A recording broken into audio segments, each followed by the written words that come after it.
Hey guys, कैसे हो आप सभी। उम्मीद करता हूँ सभी लोग ठीक रहोगे। फिलहाल मैंने एक पॉडकास्ट किया था, अगर आपको याद है तो, जहाँ पे एसआईएच विनर्स के साथ, टीम सॉफ्ट ट्रैकर के साथ मैंने बात की थी एसआईएच के बारे में, जहाँ पे एसआईएच के लिए बहुत डिटेल में हम गए थे। क्या रहता है, क्या प्रोसीजर रहता है। मैंने सोचा कि यार वो तो एक पॉडकास्ट बना लिया है, क्यों ना एक ऐसा सीरीज या एक ऐसी प्लेलिस्ट बनाऊं जहाँ पे मैं सिर्फ स्पेसिफिकली हैकाथॉन्स के बारे में बात करूंगा। तो ये प्लेलिस्ट कुछ ऐसी प्लेलिस्ट होगी जहाँ पे बहुत सारी चीज़ें हैं जो हम हैकाथॉन के टाइम एक्सपीरियंस करते हैं। हैकाथॉन के टाइम हमें वो चीज़ें पता चलती है, बट उसका सल्यूशन कहीं ना कहीं गूगल पे भी नहीं मिल पाता। मतलब गूगल पे मिलता है, बट ऑब्वियसली वो एक सेम रिसोर्सेज जो लोग देते हैं, सेम चीज़ें जो बात करते हैं वही मिलती है। तो खुद के एक्सपीरियंसेस से, कुछ दूसरों के एक्सपीरियंसेस से इस प्लेलिस्ट के द्वारा मैं आप सभी को बताऊंगा कि क्या क्या चीज़ें हैकाथॉन में नहीं करनी चाहिए। अगर चैट जीपीटी यूज़ कर रहे हैं तो चैट जीपीटी कैसे यूज़ कर सकते हैं, प्रॉब्लम स्टेटमेंट पे कैसे जाना है तो प्रॉब्लम स्टेटमेंट पे कैसे जा सकते हैं। ठीक है। आज के इस वीडियो में स्पेसिफिकली मैं बात करूंगा कि how do you approach to a problem statement in an hackathon. तो चलते हैं, ये वीडियो शुरू करते हैं।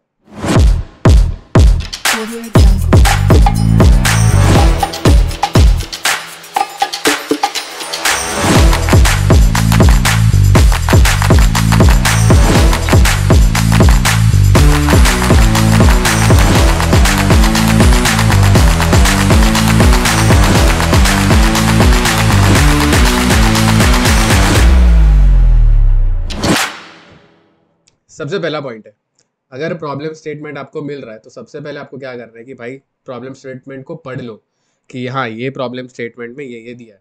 कंसिडर, मैं एक सिंपल सा प्रॉब्लम स्टेटमेंट देता हूँ जो कि मैं एक रिसेंट हैकाथॉन में गया था एंड वहाँ पे पूछा गया था।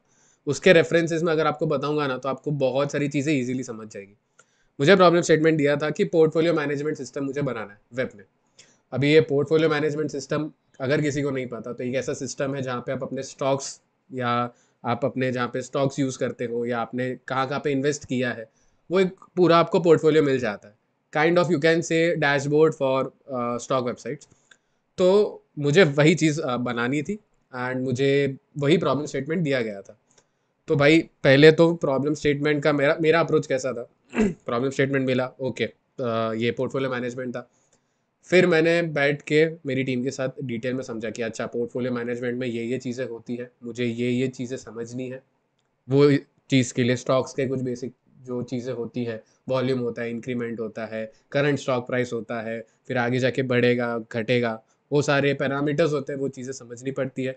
तो वहाँ पे क्या किया मैंने कि मेरा जो प्रॉब्लम स्टेटमेंट मुझे दिया गया था, वो प्रॉब्लम स्टेटमेंट का क्लियर अंडरस्टैंडिंग रख दिया कि okay, this is the problem statement that is been assigned to me. अगर कुछ गलत है तो try to talk it with your teams, जहाँ पे आप टीम के साथ बात करके बता सकते हो कि हाँ, मुझे ये लग रहा है कि पोर्टफोलियो मैनेजमेंट में ये होगा। बट अगर किसी टीम मेंबर का पॉइंट ऑफ व्यू अलग हुआ, you can discuss and conclude to a single point, जहाँ पे कि हाँ, हमारा प्रॉब्लम स्टेटमेंट ये है, हम ये प्रॉब्लम स्टेटमेंट को ऐसे ऐसे अप्रोच करने वाले हैं। ठीक है। तो सबसे पहला पॉइंट आपका ये हुआ कि आप प्रॉब्लम स्टेटमेंट का क्लियर अंडरस्टैंडिंग रखो। The second point is search for references और आइडियाज जहाँ से आपको इंस्पिरेशन मिले। अब ये प्रॉब्लम स्टेटमेंट ऐसा तो नहीं रहेगा ना कि वो नया नया दिया है। मतलब पोर्टफोलियो का जो डैशबोर्ड है ऑलरेडी बहुत सारी स्टॉक वेबसाइट्स पे अवेलेबल है। जैसे आप स्टॉक्स पे अगर आपका अकाउंट हो, मनी कंट्रोल पे आपका अकाउंट हो, तो आपको उस चीज़ का एक डैशबोर्ड ऑलरेडी मिलता है। तो आपको क्या करना है, आपको देखना है रेफरेंसेस कि मुझे कहाँ कहाँ पे इस चीज़ के रिलेटेड डॉक्यूमेंट, या for example not complete project but एक सर्टन पैरामीटर्स जो वो पर्टिकुलर प्रोजेक्ट के लिए गए हैं, वो प्रोजेक्ट मिले। तो आप क्या कर सकते हो, सबसे पहले जाओ गिटहब पे सर्च करो पोर्टफोलियो मैनेजमेंट। तो आपको उस रिलेटेड जितनी रिपोजिटरीज रहेगी वो मिल जाएगी। वहाँ पे यू कैन रेफर कि हाँ, अब मेरा ये टेक स्टैक जो है, जो मैं यूज़ करने वाला हूँ वो क्या इनके प्रोजेक्ट के टेक स्टैक से मैच कर रहा है। अगर मैच कर रहा है तो वेल एंड गुड, नहीं मैच कर रहा है तो उन लोगों ने वो चीज़ को कैसे इम्प्लीमेंट किया है और हम कैसे इम्प्लीमेंट करने वाले हैं, या हमारा अप्रोच कैसा है, वो चीज़ पे मैं देख सकता हूँ। फिर दूसरी बात हुई, आप सीधा गूगल सर्च मारो कि हाँ यार, मुझे ये देखना है कि मेरे portfolio management projects in for example one stack, तो वहाँ पे आपको मिल जाएंगे। Not the entire projects but जैसे मैंने बोला, रेफरेंसेस मिल जाएंगे और आइडियाज़ ले सकते हो कि हाँ यार, ये पोर्टफोलियो के लोगों ने ऐसे ऐसे बनाया, तो how can I integrate idea 1 and idea 2 and integrate it into my solution for that problem statement. So ये भी एक आपका अप्रोच बन सकता है. So the third point is note down the workflow. अभी note down the workflow का मतलब क्या कि हाँ भाई, पहले मैं अभी वेब का मैं जैसे एग्जांपल लूँ, पोर्टफोलियो मैनेजमेंट का, तो एक वर्कफ्लो, सिंपल वर्कफ्लो क्या रहेगा कि सबसे पहले यूज़र ऑथेंटिकेशन कर लो कि हाँ यूज़र का अकाउंट है नहीं है, वो सारा बेसिक ऑथेंटिकेशन. फिर ऑथेंटिकेशन के बाद आया तो मैं सारे डेटा ले लूँगा अगर यूज़र ने किधर से उसने कहाँ पे किसी स्टॉक है, कोई स्टॉक वेबसाइट पे उसका स्टॉक है नहीं है, तो उसका आपको बेसिक वर्कफ्लो रेडी करना पड़ेगा. And think it in terms of not a developer but as a user, कि मैं ये प्रोजेक्ट को यूज़ करने वाला हूँ तो मैं कैसे यूज़ करूँगा. सबसे पहले तो ऑब्वियसली मैं अकाउंट बनाऊंगा. अभी तो मोस्टली हर एक, आप वेबसाइट बोलो, मोबाइल एप्लीकेशन बोलो, कुछ भी बनाओ, आपको अकाउंट बनाना पड़ता है. तो बेसिक यूज़र ऑथेंटिकेशन, चलो यूज़र ऑथेंटिकेशन मेरा हो गया. यूज़र ऑथेंटिकेशन के बाद जाऊँगा मेरे डैशबोर्ड पे या मेरा होम पेज दिखेगा, ठीक है. उसके बाद I will be able to select the list of stocks that I have या XYZ बेस्ड ऑन आपको क्या प्रॉब्लम स्टेटमेंट दिया है. तो ये वर्कफ्लो हुआ. वर्कफ्लो में आपका ये भी चीज़ मैटर करेगा कि आप फ्रंट एंड बैक एंड का कैसे वर्कफ्लो करने वाले हो, ठीक है. अभी फ्रंट एंड में बात करें तो ये आता है अपना फिफ्थ पॉइंट कि break down into the modules, ठीक है. फिफ्थ पॉइंट ऐसा बोलता है कि आपका फ्रंट एंड हुआ, ठीक है, तो फ्रंट एंड में भी मॉड्यूल्स रहेंगे, बरोबर. आपका एक होम पेज होगा, एक लैंडिंग पेज होगा, एक डैशबोर्ड होगा, फिर आपका ऑथेंटिकेशन पेज होगा. तो ये चीज़ को क्या करना पड़ेगा, पहले मॉड्यूल्स बना के रखो, ठीक है. चाहिए तो यहाँ पे you can use pre defined templates, जो कि आपको टेलविंड CSS की वेबसाइट पे मिल जाती है अगर टेलविंड यूज़ कर रहे हो. चाहिए तो आपके पास, अगर इफ़ यू आर कॉन्फिडेंट, पहले फिग्मा पे पूरा डिज़ाइन बना लो अगर आपके पास टाइम है. I would not suggest that, but अगर आपके पास टाइम है and if you are confident in that कि आपका जल्दी हो जाएगा, वो चीज़ पे जाओ. वो सारे मॉड्यूल्स बन गए, देन ये काम साइड पे रखो. फ्रंट एंड का इतना हुआ. Next comes to the back end part. Back end is like बहुत important and one of the core part, क्योंकि बैक एंड पे ही सारी चीज़ें डिपेंड करेगी. अगर आपका फुल स्टैक वेबसाइट है, मोस्टली फुल स्टैक ही रहेगा. तो बैक एंड में क्या करो, आपको सेट ऑफ फोल्डर्स पहले बनाने पड़ेंगे. एक बैक एंड का स्ट्रक्चर होता है, ठीक है. एक स्ट्रक्चर होता है मॉडल्स जहाँ पे आप आपके जितने भी डेटाबेस के क्या बोलते हैं, स्कीमा बोलते हैं मोंगोडीबी में. वैसे स्कीमा अगर मतलब बना रहे हो, कलेक्शंस बना रहे हो, तो वो आपको बनाना पड़ेगा मॉडल्स के अंदर, ठीक है. नेक्स्ट कम्स द राउट्स मतलब आप क्या क्या राउट्स बना रहे हो बैकएंड के, राउट्स फोल्डर एक होना चाहिए.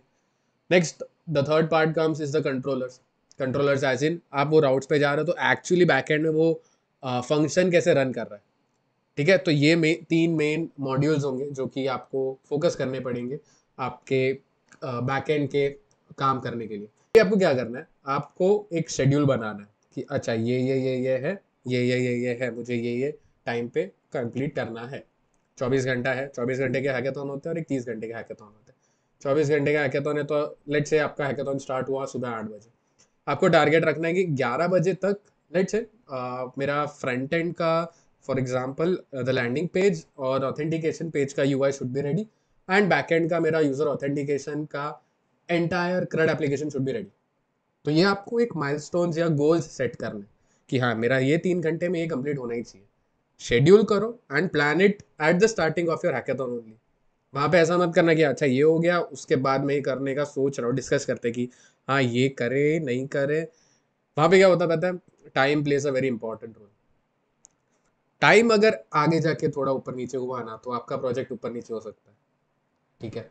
तो ये एक चीज़ याद रखना कि आपको एक शेड्यूल बनाना है, ठीक है. एक माइलस्टोन्स के शेड्यूल्स बनाने की, हाँ ये टाइम पे मुझे ये माइलस्टोन अचीव करना है and try to achieve that milestone at that particular given you can say the time slot that you have set for that, ठीक है. वंस दिस इज डन, आपने एक बार ये चीज़ भी कर ली कि चलो आपने शेड्यूल बना दिया, अभी क्या है, काम चालू करो. चालू करोगे उसमें क्या है, you have to start working. ये जो पॉइंट्स मैंने पहले बताया ना, let it take an hour, 1 घंटा, चलो 1.5 घंटा भी ले लो. 8 बजे स्टार्ट हुआ, आप 9:30 तक यही कर रहे हो, no problem, no problem. But आपका ये एक बोलते हैं ना बेस स्ट्रक्चर या फंडामेंटल तैयार हो गया ना कि मुझे ये प्रॉब्लम स्टेटमेंट पे अप्रोच कैसे करना है, ये मैं काम कैसे करूंगा. उसके बाद का आपका वर्कफ्लो रहेगा ना, it will be way simpler than you think, ठीक है. वन ऑफ माई फ्रेंड, मैंने नाम लिया है, हमारा एमएलए से Rishabh Tripathi, he has also won a lot of hackathons. So ये सारी हमने बैठ के डिस्कस करके ही पॉइंट्स नोट डाउन किए कि भाई कैसे करवा सकते हैं। तो like be I am thankful to him as well. I hope आप सबको समझा होगा कि हम एक प्रॉब्लम स्टेटमेंट को हैकेथॉन में कैसे अप्रोच कर सकते हैं। फिलहाल वीडियो में इतना ही। अगर आपको वीडियो अच्छा लगा तो लाइक करना, शेयर करना और चैनल को सब्सक्राइब करना मत भूलना। मिलते हैं अगले वीडियो में। Until then, bye bye.